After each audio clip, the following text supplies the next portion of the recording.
ಹುಟ್ಟಿದರೆ ಕನ್ನಡ ನಾಡಲು ಹುಟ್ಟಬೇಕು, ಮೆಟ್ಟಿದರೆ ಕನ್ನಡ ಮಣ್ಣ ಮೆಟ್ಟಬೇಕು.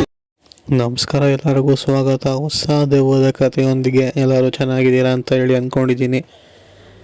ಸೊ ಈ ಒಂದು ಘಟನೆ ಆ್ಯಕ್ಚುಲಿ ಆಗಿ ಬಂದ್ಬಿಟ್ಟು ಹೊಸದುರ್ಗದ ಬಲ್ಲಾಳ ಸಮುದ್ರ ಅಂತ ಇರುವಂತಹ ಒಂದು ಊರಲ್ಲಿ ಆಗಿರುವಂತಹ ಒಂದು ಘಟನೆ ಅಂತಲೇ ಹೇಳ್ಬೋದು. ಸೊ ಈ ಒಂದು ಘಟನೆ ಸ್ವಲ್ಪ ಚಿಕ್ಕದು, ಬಟ್ ಅದಕ್ಕಿಂತ ಮುಂಚೆ ನಾನು ಕೆಲವೊಂದು ವಿಷಯಗಳನ್ನ ಹೇಳಬೇಕಾಗಿತ್ತು. ಅದನ್ನು ಹೇಳಿಬಿಡ್ತೀನಿ, ದಯವಿಟ್ಟು ಕೇಳಿಸ್ಕೊಳ್ಳಿ. ಸೊ ಈಗ ನಮ್ಮ ಚಾನಲ್ಗೆ ತುಂಬಾ ವ್ಯೂಸ್ ಡೌನ್ ಆಗಿರುವಂಥದ್ದು. ಮೊದಲೆಲ್ಲ ಸುಮಾರು ಒಂದು 50-60-70 ಜನ ಈ ಥರ ನೋಡ್ತಿದ್ವಿ. ಸಬ್ಸ್ಕ್ರೈಬರ್ಸ್ ಗ್ರೋತ್ ಕೂಡ ಚೆನ್ನಾಗೇ ಇರ್ತಿತ್ತು. ಎಲ್ಲೋ ಒಂದು ಕಡೆ ಕಂಟೆಂಟು ಕಮ್ಮಿ ಆಗಿರ್ಬೋದು ಅಥವಾ ಕನ್ಸಿಸ್ಟೆನ್ಸಿ ಕಮ್ಮಿ ಮಾಡಿರ್ಬೋದು. ಬಿಕಾಸ್ ವರ್ಕ್ ಪ್ರೆಷರ್ ಆ ಥರ ಇದೆ. ಸೊ ಕೆಲಸಕ್ಕೆ ಹೋಗಿ ಬರೋದು ಅಷ್ಟು ಟೈಮ್ ಆಗುತ್ತೆ. ನಾವು ಇರುವಂಥದ್ದು ಬಂದು ಹಳ್ಳಿಯಲ್ಲಿ ಆದ ಕಾರಣ ನಮಗೆ ಕೆಲಸಕ್ಕೆ ಹೋಗ್ತೀವಿ, ಆದರೂ ಕೂಡ ಕೈಲಾಡೋದು 4 ಕಾಸು ಅಷ್ಟೇ. ಸೊ ಈ ಒಂದು ಯೂಟ್ಯೂಬ್ನ ನಾನು ಮತ್ತೊಂದು ಸೋರ್ಸ್ ಆಗಿ ಅಥವಾ ಸೈಡ್ ಇನ್ಕಮ್ ಬರೋ ಥರ ಬರಲಿ, ಆದಷ್ಟು ನಮಗೆ ಸಹಾಯ ಆಗುತ್ತೆ ಅಂತ ಹೇಳಿ ಈ ಒಂದು ಚಾನಲ್ನ ಮಾಡಿರೋವಂಥದ್ದು. ಹಾಗೆ ದೆವ್ವದ ಘಟನೆಗಳನ್ನ ಅಥವಾ ದೆವ್ವದ ಕಥೆಗಳನ್ನ ನಾನು ಹೇಳ್ತಿರ್ತೀನಿ. ಸೊ ಎಲ್ಲ ಒಂದು ಕಡೆ ಕಂಟೆಂಟು ಕಮ್ಮಿ ಆಗಿರ್ಬೋದು ಅಥವಾ ಅಲ್ಲಲ್ಲಿ ಕ್ವಾಲಿಟಿ ಕೂಡ ಕಮ್ಮಿ ಆಗಿರ್ಬೋದು, ಇಲ್ಲ ಅಂತ ಎಲ್ಲ ಒಪ್ಕೊತೀನಿ. ಅದನ್ನು ನಾನಷ್ಟು ಕೂಡ ಇಂಪ್ರೂವ್ ಮಾಡೋದಕ್ಕೆ ಪ್ರಯತ್ನ ಪಡ್ತೀನಿ. ಬಟ್ ಈ ಸಮಯದಲ್ಲಿ ಸುಮಾರು ಒಂದು 2-3 ತಿಂಗಳಿಂದ ತುಂಬಾ ಒಂದು ಸ್ವಲ್ಪ ಕಮ್ಮಿ ಬೀಳ್ತಿದೆ ಅಂತಲೇ ಹೇಳ್ಬೋದು. ಬಿಕಾಸ್ ಬರ್ತಿರೋವಂತಹ ಸ್ಯಾಲ್ರಿ ಏನಿದೆಯಲ್ಲ ಅದು ಮನೆಗೆ ತುಂಬಾ ಮ್ಯಾನೇಜ್ ಆಗ್ತಿದೆ. ಅದು ಬಿಟ್ಟು ಬರೀ ಎಕ್ಸ್ಟ್ರಾ ಖರ್ಚುಗಳು ಏನೂ ಕೂಡ ಮಾಡೋಕ್ಕಾಗ್ತಿಲ್ಲ. ಆದ ಕಾರಣ ಈ ಒಂದು ವಿಡಿಯೋನ ಅಥವಾ ನಮ್ಮ ಚಾನಲ್ನ ನಿಮ್ಮ ಸ್ನೇಹಿತರಿಗೆಲ್ಲರಿಗೂ ಕೂಡ ಶೇರ್ ಮಾಡಿ, ಆದಷ್ಟು ಈ ಒಂದು ಚಾನಲ್ನ ಬೆಳೆಸಿ ರೀಚ್ ಮಾಡಿಸಿ. ಬಿಕಾಸ್ ಇದರಿಂದ ನಮಗೇನಾದ್ರು ಇನ್ಕಮ್ ಬರೋದಕ್ಕೆ ಶುರು ಆಯಿತು ಅಂತ ಅಂದರೆ ನಮಗೂ ಕೂಡ ಒಂದು ಕಡೆ ಚೇತರಿಗೆ ಕಾಣಿಸ್ಕೊಳುತ್ತೆ. ಹಾಗೆ ನಾನು ಕೂಡ ಕಂಟೆಂಟ್ನ ಆದಷ್ಟು ಇಂಪ್ರೂವ್ ಮಾಡ್ತೀನಿ, ಎಲ್ಲೋ ಕೂಡ ಕಮ್ಮಿ ಅಂತೂ ಮಾಡಲ್ಲ ಇನ್ನು ಮುಂದೆ. ಸೊ ಇದೊಂದು ರಿಕ್ವೆಸ್ಟ್ನ ಕೇಳ್ಕೊತಿದ್ದೀನಿ, ಪ್ಲೀಸ್ ಆದಷ್ಟು ಈ ಒಂದು ಚಾನಲ್ನ ಇಂಪ್ರೂವ್ ಮಾಡಿಸಿ. ಇನ್ನೊಂದು 2-3 ತಿಂಗಳಲ್ಲಿ ಆದಷ್ಟು ಮಾಡಿಸಿದ್ರೆ ನನಗೂ ಕೂಡ ತುಂಬಾ ಸಹಾಯ ಆಗುತ್ತೆ. ಬಿಕಾಸ್ ಅದಾದಮೇಲೆ ತುಂಬಾ ಒಂದು ಪ್ರೆಷರ್ ಬೀಳ್ತಿರೋವಂಥದ್ದು. ಕಳೆದ ಒಂದು 3-4 ತಿಂಗಳಿಂದ ಸೈಡ್ ಇನ್ಕಮ್ ಯಾವುದೂ ಕೂಡ ಇಲ್ಲ, ಬರ್ತಿರೋಂಥ ಸಂಬಳ ಕೂಡ ಸಾಕಾಗ್ತಿಲ್ಲ.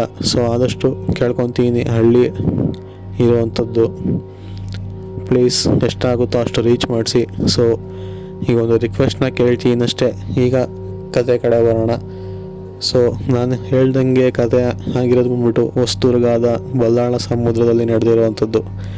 ಈ ಒಂದು ಘಟನೆನ ನಮಗೆ ತಿಳಿಸ್ಕೊಟ್ಟಿರೋರು ಬಂದ್ಬಿಟ್ಟು ಅವ್ರ ಹೆಸರು ಪುನೀತ್ ಅಂತ ಹೇಳಿ, ಮೂಲತಃ ಅದೇ ಬಲ್ಲಾಳ ಸಮುದ್ರದವರೇ. ಇವರ ಜೊತೆ ಆಗಿರುವಂತಹ ಘಟನೆಗಳು ತುಂಬ ಘಟನೆಗಳಾಗಿದೆ. ಅದು ಬೇರೆ ಯಾರೂ ಅಲ್ಲ, ಇವರ ಸ್ನೇಹಿತನೇ.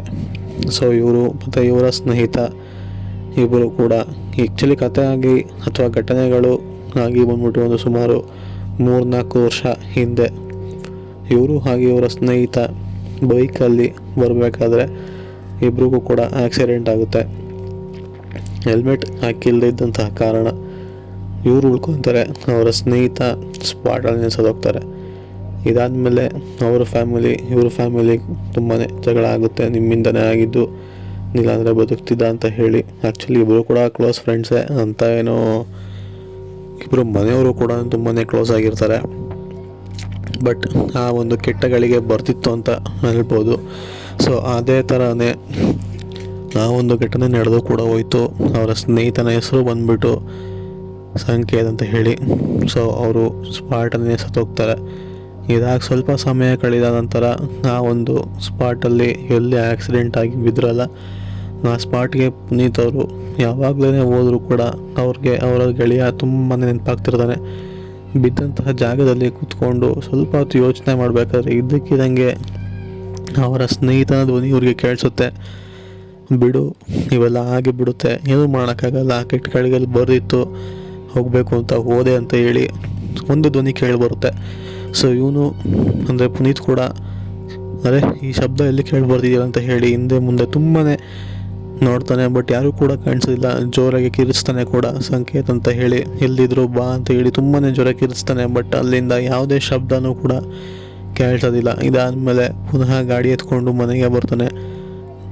ಕುತ್ಕೊಂಡು ಗಾಡಿ ಹೆಂಗೆ ಫೀಲ್ ಆಗ್ತಿರುತ್ತೆ ಅಂತಂದರೆ ಅವ್ನ ಫ್ರೆಂಡ್ ಹಿಂದೆಗಡೆ ಕೂತಿದ್ದಾನೇನೋ, ಅವನ್ನ ಹತ್ರ ಬಂದು ಮಾತಾಡ್ತಿದ್ದಾನೇನೋ ಆ ಥರ ಒಂದು ಫೀಲ್ ಅವ್ನಿಗೆ ಆಗ್ತಿರುತ್ತೆ. ಗಾಡಿನೂ ಕೂಡ ಹತ್ತಿರ ಊರೊಳಗಡೆ ಬಂದ ತಕ್ಷಣವೇ ಆ ಒಂದು ಫೀಲ್ ಹೋಗ್ಬಿಟ್ಟು ಎಲ್ಲ ಕೂಡ ಲೈಟಾಗಿ ಆಗ್ತಿರುತ್ತೆ.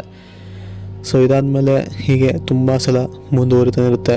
ಅದಾದಮೇಲೆ ಹೋಗಿ ಸಂಕೇತ್ ಅವರ ಮನೆಯವ್ರ ಹತ್ರ ಈ ಥರ ಹೇಳ್ಕೊತಾರೆ, ನನಗೆ ಅವನ ಶಬ್ದ ಕೇಳ್ಬರುತ್ತೆ ಅಂತೆಲ್ಲ ಹೇಳ್ತಾನೆ. ಕೊನೆಗೆ ಅವ್ರು ಬಿದ್ದಂತಹ ಜಾಗಕ್ಕೆ ಬಂದು ಒಂದು ಶಾಂತಿನ ಮಾಡಿಸ್ಬಿಟ್ಟು ಕಾಗೆ ಸಂಕೇತ್ ಅವರ ಒಂದು ಕಾರ್ಯ ಏನಿರ್ತದೆ ಅದನ್ನೆಲ್ಲ ಪೂರ್ತಿಯಾಗಿ ಮುಗಿಸ್ಬಿಟ್ಟು ಕೊನೆಗೆ ಅವ್ರಿಗೆ ಅವ್ರ ಸ್ನೇಹಿತ ಅಂದರೆ ತುಂಬ ಇಷ್ಟ ಅಂತ ಗೊತ್ತಿರುತ್ತೆ. ಅವರ ಸ್ನೇಹಿತ ಅವನ ಕೈಯಾರೆ ಏನಾದರೂ ಒಂದು ಗಿಫ್ಟ್ನ ತೊಗೊಂಬಂದು ಅವನಿಗೆ ಕೊಟ್ಟರೆ ಅಥವಾ ಏನಾದ್ರು ಅಡುಗೆನ ಮಾಡಿಟ್ರೆ ಇದು ಸರಿ ಹೋಗ್ಬೋದು ಅಂತ ಹೇಳ್ತಾರೆ. ಅದೇ ಥರ ಇವರು ಕೂಡ ತೊಗೊಂಬಂದು ಮಾಡ್ಕೊಂಡೋಗಿ ಹಿಗ್ತಾರೆ. ಅದಾದಮೇಲೆ ಅಲ್ಲಿಂದ ಇಲ್ಲಿವರೆಗೂ ಅವರ ಸ್ನೇಹಿತನ ಧ್ವನಿ ಮತ್ತೆ ಅವ್ರಿಗೆ ಕೇಳಿಸಿಲ್ಲ. ಇದು ಆ್ಯಕ್ಚುಲಿ ನಡೆದಿರುವಂಥ ಒಂದು ಘಟನೆ. ಸ್ನೇಹಿತರಂದರೆ ಹಾಗೆ ಸತ್ರು ಕೂಡ ಸ್ನೇಹ ಯಾವತ್ತೂ ಸಾಯಲ್ಲ. ಸಿಗೋಣ ಮುಂದಿನ ವಿಡಿಯೋದಲ್ಲಿ. Take care, good bye.